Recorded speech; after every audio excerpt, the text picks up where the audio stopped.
Pillars of economy हम बात कर रहे थे इंफ्रास्ट्रक्चर की, और उसके अंदर ब्रेक से पहले रूरल इंफ्रास्ट्रक्चर की बात खत्म हुई। अब आगे बढ़ते हैं अर्बन इंफ्रास्ट्रक्चर। अर्बन इंफ्रास्ट्रक्चर में पहले देखेंगे हाउसिंग। हाउसिंग के अंदर राजीव आवास योजना, राजीव ऋण योजना वो कैंसिल कर दी, नहीं आई सरदार हाउसिंग स्कीम, तो वो क्या है। सेकंड, थोड़े लीगल रिफॉर्म्स की आवश्यकता है, वो क्या चल रहा है, 2 बिल्स, उसकी बात करेंगे। नेक्स्ट, एक स्कीम चल रही थी JNNRUM, उसको खत्म करके अमृत योजना लाए, तो वो क्या चीज है। Then we will come to our main topic, that is smart cities. Smart cities क्या है, क्यों उसकी आवश्यकता हुई, उसके पिलर्स, बेंचमार्क क्या, उसके लिए फाइनेंस फंडिंग पैसा किधर से आएगा, and lastly criticism. And then tourism. Tourism में 2 स्कीम चल रही, प्रसाद एंड हृदय, तो इन पे एक एक करके बातें करनी है। सबसे पहले हाउसिंग। क्योंकि हम अर्बन इलाकों की बात कर रहे हैं तो अपने दिमाग में कुछ डेफिनेशन तैयार करके जानी पड़ेगी for the purpose of MCQ। Town के 2 प्रकार होते हैं, statutory towns and census towns. Statutory towns किसको बोलेंगे, वैधानिक नगर, या जो if it has a municipality और अ कैंटोनमेंट बोर्ड और a notified town area committee, then it is called a statutory town. उसके सामने सेंसस टाउन किसे बोलेंगे, जहां कम से कम 5000 की आबादी है and the population density is 400 persons per square kilometer, and lastly कि वहां के 75% of the males या 3/4 of the males they are involved in non agriculture activity, तो हम बोलेंगे कि it is a census town। ऐसे कुल मिला के 3894 सेंसस टाउन है और 4041 स्टैट्यूटरी, पर एग्जैक्ट नंबर नहीं, ये याद रखना है कि सेंसस टाउन कम है, स्टैट्यूटरी वाले ज्यादा है। अब आगे कि सिटी एरिया क्या है, ये टियर 1 टियर 2 सिटी, वो सारी चीजें क्या है देखते हैं। कुल मिला के सेंसस में पूरे भारत को 4 इलाकों में वो वर्गीकृत करते हैं, metropolitan areas, urban areas, semi urban areas and ultimately rural areas. Metropolitan क्या, जहां 10 लाख या उससे ज्यादा आबादी है। अर्बन एरिया, वहां पर tier 1 cities and tier 2 cities, मतलब एक 50,000 से लेके 1 लाख तक की आबादी, तो वो है अर्बन एरिया। टियर 2 किसको बोलेंगे, 50,000 या उससे ज्यादा आबादी है लेकिन 1 लाख से कम, मतलब 99 999 99,009 वट एवर 99,999 वहां तक हो, देन इट इज, तो वो टियर 1। और उससे ऊपर वो टियर 2, और टियर 1 क्या है, 1 लाख या और उससे ऊपर। देन सेमी अर्बन एरियाज, वहां पर आएगा टियर 3 एंड टियर 4, मतलब 10,000 से लेके 10,000 या उससे ऊपर, बट 50,000 से नीचे, मतलब 49,000 देन 999। और अल्टीमेटली रूरल एरिया जहां पर क्या है, T5 एंड T6, तो मतलब 5,000 से T6 तो वो था जहां पर लेस देन 5,000, और T5 था 5,000 या उससे ज्यादा लेकिन 10,000 से कम, मतलब 9,999 तक। खैर ये सारे मतलब census definition, it depends on the population size. और इससे क्या फर्क पड़ता है आप याद करो, अंडर द RBI नॉर्म्स कोई भी बैंक जहां पे भी चाहे ब्रांच खोल सकती है, प्रोवाइडेड कि 1 साल में जितनी खोली उसकी 25% of them need to be in the unbanked rural areas, तो वो सारा ये मैटर तब डेफिनेशन लागू होगी। उसी प्रकार व्हाइट लेवल ATM एक्सपांशन करना है तो वो भी कुछ इस प्रकार से नॉर्म लागू होंगे। अलग अलग स्कीम चलती है तो भी यही क्लासिफिकेशन नॉर्म लागू होंगे। फॉर एग्जाम्पल ये अपना दीनदयाल अंत्योदय योजना, अर्बन एंड रूरल एरियाज, तो कौन देखेगा, वो सारा इस तरह से ज्यूरिसडिक्शन तय होगा। खैर वापस आते हैं अर्बन इलाके और उसका हाउसिंग प्रॉब्लम। शहरी इलाकों में जो जितने लोग हैं उनको चाहिए 2 करोड़ मकान की आवश्यकता है, बट वो इट इज द शॉर्टेज। तो अमृत महोत्सव में वो अपना टारगेट है हाउसिंग फॉर ऑल, अर्बन इलाकों में 2 करोड़ और उसका डबल रूरल में 4 करोड़।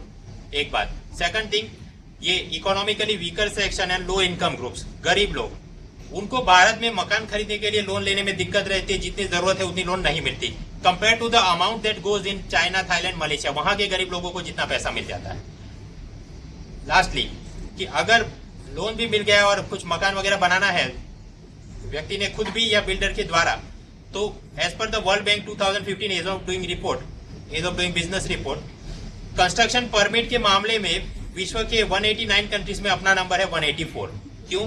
कुल मिला के 27 types of clearance are required.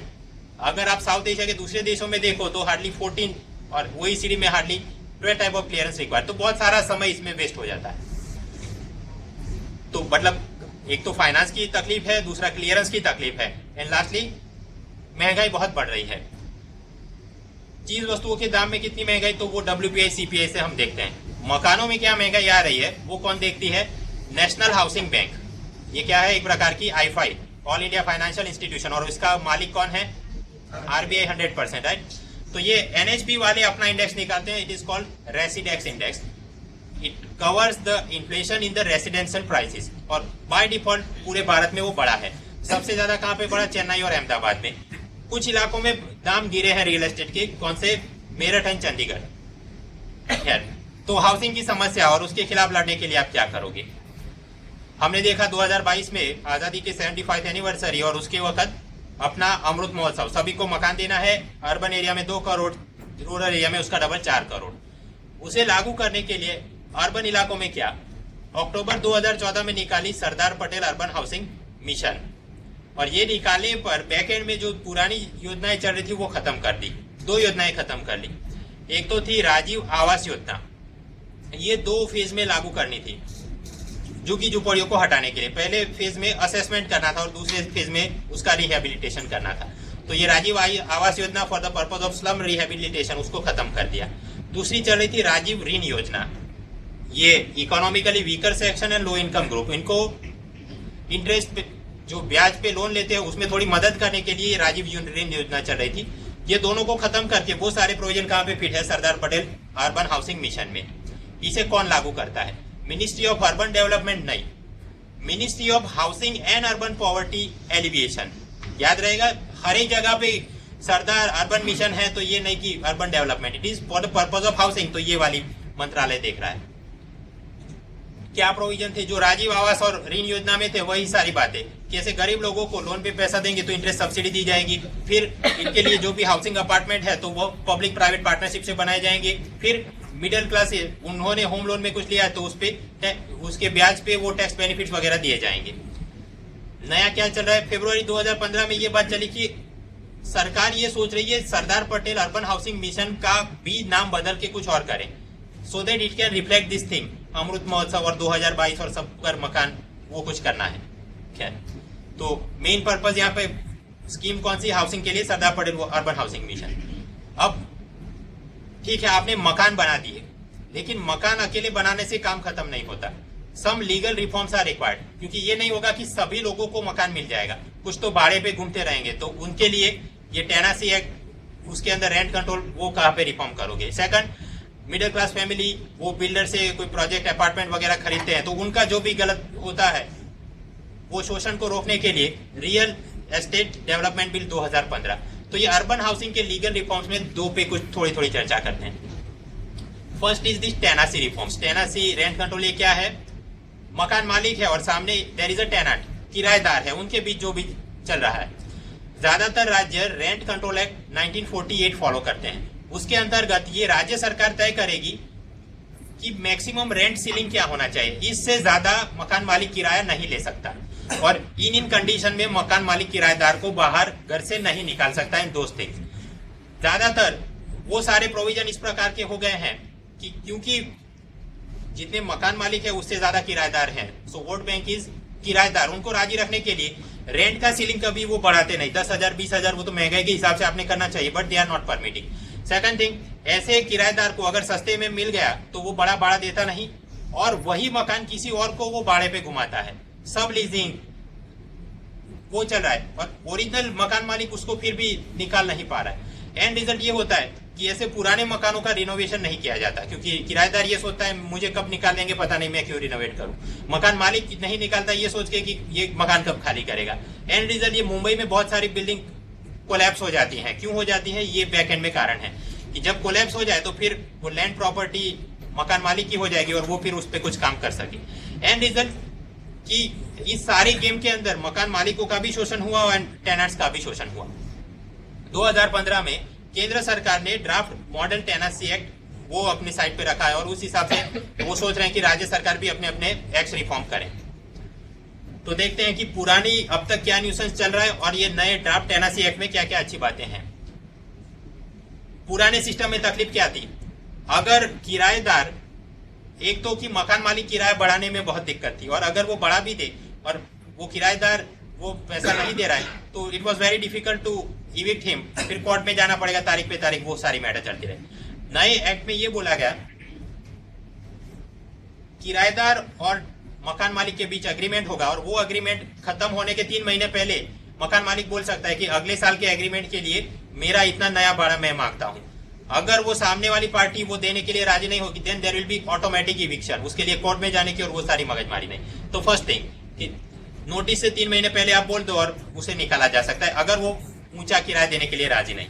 Second thing, ये पुराने जो बाबा आदम के रेंट कंट्रोल एक्ट थे वो तभी लागू होंगे अगर मकान मालिक और किराएदार के बीच 12 महीने और या फिर उससे बड़ा एग्रीमेंट हो। अब इसको लॉन्च करने के लिए ज्यादातर मकान मालिक ये करते थे 11 महीनों का एग्रीमेंट बनाएंगे और फिर उसे वापस रिवाइज करो और मन चाहे तब निकाल दो और वो सारा प्रॉब्लम। नए एक्ट में तो ये बोला कि ऐसी कोई टर्म लिमिट नहीं है 11 महीने 12 महीने, इवन 3-4 महीने या उससे भी शॉर्ट पीरियड के लिए किराए पे देना हो इट कैन बी गिवन, और वो बंदा अगर नहीं दे रहा है भाड़ा ऑटोमेटिक इविक्शन पॉसिबल। ज्यादातर मकान किराए पे देते हैं तो सिक्योरिटी डिपॉजिट का प्रोविजन होता है। नए एक्ट में ये भी प्रोविजन है कि अगर वो किराएदार चला गया तो विद इन 1 मंथ उसका डिपॉजिट मकान मालिक ने वापस करना होगा, so in a way to protect the interest of the tenants. Then ये पुराने एक्ट में ऐसा कोई अलग से अथॉरिटी थी नहीं।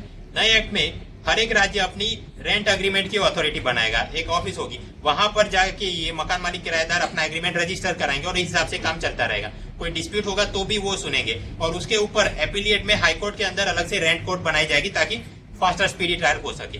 पुराने कानून में ये था नहीं, तो बोगस स्टैम्प पेपर न्यूसेंस सब कुछ चलता था। आगे बात, नए कानून के अंतर्गत अगर मकान मालिक ने अपने ही मकान में जाना हो तो 24 घंटे पहले किराएदार को इन्फॉर्म करना होगा और सुबह 7 बजे से रात को 8 बजे के बीच ही वो जा सकेगा। पहले ये सब था नहीं, तो हैरेसमेंट, बच्चों की पढ़ाई में दिक्कत, तुम भाड़ा क्यों नहीं दे रहे हो, ये सारे न्यूसेंस वो खत्म करने के लिए तो मतलब मकान मालिक को भी प्रोटेक्ट किया और टेनेंट को भी प्रोटेक्ट, ऐसा ये अच्छा एक्ट बनाने की कोशिश की जा रही है। सो ड्राफ्ट टेनेंसी एक्ट, उसके कुछ फीचर देख लिए। Second is real estate development bill 2015। क्या फंडा है इसका? एज सच कॉन्ट्रैक्ट वो कॉन्करेंट लिस्ट में आता है, मतलब केंद्र सरकार और राज्य की विधानसभा दोनों लेजिस्लेट कर सकती है। तो ये अपना रियल एस्टेट रेगुलेशन बिल 2013, क्या फंडा था उसका? हर एक राज्य के अंदर एक real estate regulatory authority RERA बनाई जाए और उसके ऊपर एपिलिएट में क्या हो, रियल एस्टेट एपिलेट ट्रिब्यूनल। कोई भी बिल्डर नया बिल्डिंग अपार्टमेंट XYZ शुरू करना चाहता है, देन फर्स्ट उसने अपना प्रोजेक्ट ये रेरा के पास रजिस्टर कराना होगा कि हमारा ये फ्लोर प्लान है, ये लेआउट है, हमारे इंजीनियर आर्किटेक्ट ये सब हो रहा है। जब वो रजिस्ट्रेशन हो जाए उसके बाद ही वो एडवर्टाइजमेंट करके जनता से पैसा ले सकता है, फ्लैट बुकिंग वगैरह काम शुरू कर सकता है। आगे चल के उस लेआउट में कुछ बदलाव करना हो तो जितने भी क्लाइंट है उसके 2/3% अग्री हो जाए तो ही उसमें बदलाव किए जा सकते हैं। मान लो बिल्डर ने मकान बना दिया, आपको पोजीशन भी दे दिया, बट काम ठीक से नहीं हुआ, देयर आर स्ट्रक्चरल डिफेक्ट्स या डेडलाइन में पोजीशन नहीं दिया, तो अलग अलग रिफंड की भी इसमें प्रावधान है। अगर ब्रोकर ने भी आपको गलत तरीके से मिस इन्फॉर्मेशन देके मिस सेलिंग से कुछ गड़बड़ी की है तो उसके ऊपर भी पेनल्टी लगाई जाएगी। ये बिल अभी तक पास नहीं हुआ, वो राज्यसभा की सिलेक्ट कमेटी में जाया है और अभी वो चर्चा चल रही है। ठीक, तो हाउसिंग के अंदर राजीव आवास योजना और ये राजीव ऋण योजना उसको खत्म करके आप ले आए Sardar Patel national urban housing mission, और लीगल रिफॉर्म्स के नाम पे क्या, ये ड्राफ्ट टेनेंसी एक्ट 2015 और रियल एस्टेट डेवलपमेंट बिल, ये 2015 नहीं 2013, टाइपिंग मिस्टेक। अब आगे बढ़ते हैं, AMRUT and this thing, Jawaharlal Nehru national urban renewal mission, इसको मैं प्रोनाउंस करता हूँ जन्नू राम। सो जन्नू राम क्या, अर्बन डेवलपमेंट मिनिस्ट्री, यहाँ पर वो नहीं housing poverty, urban development ministry. फंडा क्या है, इसके अंतर्गत ये water supply, sanitation, transport, waste management, ये BRTS, इस सब के लिए फाइनेंस दिया जाएगा। आगे अब जितनी भी स्लाइड चलेंगी और जितने भी मिशन आए, अमृत आए, प्रसाद आए, हृदय आए, स्मार्ट सिटी, ये water supply, sanitation, transport, waste management, उसके आसपास कुछ बातें चलती रहेंगी। ठीक, नया क्या अपडेट आया, 2015 में ये जन्नू राम को खत्म करके नया स्कीम आ गया अमृत, लेकिन साथ में ये भी सेफगार्ड है कि अगर ये जन्नू राम के अंदर अगर कोई प्रोजेक्ट 50% तक कंप्लीट हो गया हो तो बाकी कंप्लीशन के लिए अमृत से उसे पैसा दिया जाएगा। तो ये अमृत अब क्या है, Atal mission for rejuvenation and urban transformation. फिर ऐसा वो अटल सेतु में भी एक अटल था, उसका क्या फुल फॉर्म था आप देख लीजिएगा। फंडा क्या है, इसको भी अर्बन डेवलपमेंट मिनिस्ट्री लागू करेगी। टारगेट ऐसे 500 सिटी पसंद करेंगे जहां 1 लाख या उससे ज्यादा आबादी है। 10 साल तक ये प्लान चलेगा और कुल मिला के 2 लाख करोड़ का फंडिंग नीचे जाएगा। और वही सारी बात जो आगे चल रही थी, water supply, waste collection, recycle water को ऑर्गेनिक फार्मिंग में आप यूज करेंगे, वाईफाई जोन बनाएंगे, मास ट्रांसपोर्ट, XYZ, जैसे वो था WWF, यहाँ पर कुछ भी नहीं आया तो क्या WWM, water, waste management, wifi और फिर मास ट्रांसपोर्ट, उसके आसपास कुछ बातें करनी है। हर एक साइड में अब वही चलेगा।